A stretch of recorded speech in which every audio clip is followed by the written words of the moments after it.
Le plus choquant, c'est de voir ceux qui ont besoin de la mer pour vivre ne pas la respecter.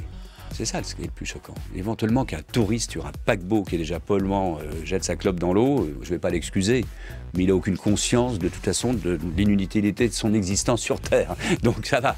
Mais un pêcheur dont le métier consiste à massacrer, malheureusement parfois sans respecter de quotas, sans avoir une certaine idée de la longévité, va en plus éventuellement jeter toutes ses merdes par-dessus bord. Ça se voit très souvent encore. Pas généraliste, hein. Heureusement qu'il y en a plein qui ont des consciences incroyables. C'est la même chose, c'est toujours aussi choquant aussi sur des îles, sur des populations sur des îles qui n'ont pas les moyens, ni la culture, ni l'éducation, du recyclage et de la protection éventuellement. Ces îles ne vivent que par la pêche, parfois, et essentiellement par le tourisme, et elles sont intégralement gâchées, pas seulement par des déchets locaux. C'est vrai que malheureusement, les îles elles sont entourées d'océans, lesquels viennent recracher sur des rivages des choses qui ne leur appartenaient pas initialement.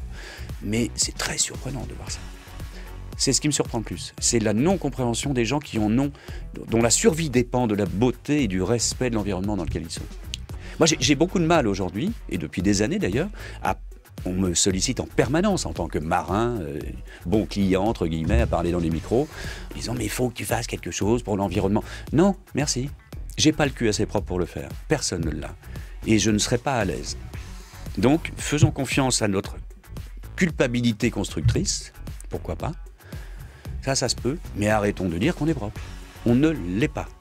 L'espèce la plus nuisible de cette planète, c'est l'Homo sapiens. Dès notre naissance, on lui fait du mal.